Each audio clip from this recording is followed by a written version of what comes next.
حکومتی اعداد و شمار کے مطابق پاکستان میں تقریباً 3 لاکھ نجی اور سرکاری اسکول موجود ہیں، جبکہ رجسٹرڈ دینی مدارس کی تعداد 22,000 کے قریب ہے۔ نئی نسل میں ہم آہنگی پیدا کرنے کے لیے وفاقی حکومت کی کوشش ہے کہ ملک میں یکساں نصاب لاگو ہو۔ اس سلسلے میں پہلا قدم اٹھاتے ہوئے 2021 سے پرائمری کی سطح پر یکساں نصاب متعارف کرانے کی تیاری کی جا رہی ہے، مگر شعبہ تعلیم سے تعلق رکھنے والے بعض ماہرین کی نظر میں نصاب سے پہلے تعلیم کے معیار پر توجہ دینے کی ضرورت ہے۔ وہی کریکولم جو اس سے پہلے چل رہا تھا 2006 کا، اسی کو آپ نے لے لیا۔ اس میں کوئی تبدیلی کی ہے تو اتنی تبدیلی کی ہے کہ آپ نے مدارس کی بات مان کر بہت زیادہ مذہبی تعلیم شامل کر دی ہے اور کچھ بھی نہیں کیا۔ ہم تو یہ کہتے ہیں کہ آپ اگر کہہ رہے تھے کہ کسی کو بہت اعلیٰ تعلیم ملتی ہے، کسی کو بہت خراب تعلیم ملتی ہے، آپ ان کو یکساں کرنا چاہتے ہیں، خدا کے واسطے کیجئے، اس کا معیار جو ہے وہ رکھیے جو سب سے اعلیٰ ہے، اس سے کم مت رکھیے۔ اگر آپ اوپر والے کو نیچے لانے کا کہیں گے تو آپ اپنے پیروں پہ کلاڑی مار رہے ہوں گے۔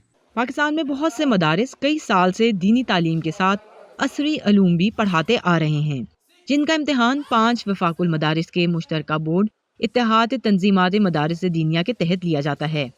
یکساں نصاب کے بعد مدارس کے طلبہ میٹرک سسٹم کے مطابق امتحان دیں گے، جبکہ مدارس کے بنیادی نظام میں تبدیلی نہیں کی جا رہی۔ بہت بڑی تبدیلی نہیں ہے، یہ غلط فہمی ہے کہ مدارس کا کورس تبدیل کرنے جا رہے ہیں۔ مدارس کا کورس تبدیل کرنے نہیں جا رہے ہیں، بلکہ جو بیسک ایجوکیشن ہے جو میٹرک تک کی ہے وہ سارے مدارس اڈاپٹ انشاءاللہ کریں گے، اور جن کے پاس سے ریسورسز ہوں گے۔ میں یہ سمجھتا ہوں کہ یہ بہت ہی اچھا نیشنل کاز ہے، اور مدارس اس کے اندر مین سٹریم جو ڈیسیژن میکنگ ہے اس کے اندر شامل ہے۔ اب ڈیسیژن میکنگ آخر میں جا کے اس کی کیا شکل نکلتی ہے، اس کے اوپر ابھی بات کرنا قبل از وقت ہے۔ یکساں قومی نصاب میں پہلی سے 5ویں جماعت تک کے طلبہ کو اسلامیات بطور مضمون پڑھائی جائے گی۔ بچوں کو 30 سپاروں کا ناظرہ مکمل کرنے کے ساتھ 45 احادیث بھی یاد کرنا ہوں گی۔ موجودہ نصاب میں یہ مواد موجود نہیں، جبکہ 2006 کے پیش کردہ نصاب میں بچوں کو جنرل نالج کی کتب کے ذریعے ہی دینیات سے بھی متعارف کرایا جا رہا تھا۔ ڈاکٹر نیئر کا کہنا ہے کہ ان تبدیلیوں کا بوجھ بچے شاید نہ اٹھا پائیں، لیکن جس قسم کی اسلامیات انہوں نے اب داخل کی ہے، اس اسلامیات کے داخل کرنے کے بعد ہمارے ہاں کے بچوں کو، جو انہوں نے پرائمری کلاس میں اتنا کچھ کیا ہے، پرائمری کلاس کے بچوں کو اور کسی چیز کو سیکھنے کا موقع ہی نہیں ملے گا۔ یکساں نصاب میں غیر مسلم طلبہ اخلاقیات کے مضمون کی جگہ دینی تعلیم کے نام سے ایک نیا مضمون پڑھیں گے۔ تمام مضامین کے لیے غیر ملکی اشاعتی اداروں کی بجائے پاکستان میں چھپنے والی کتب پر زیادہ انحصار کیا جائے گا۔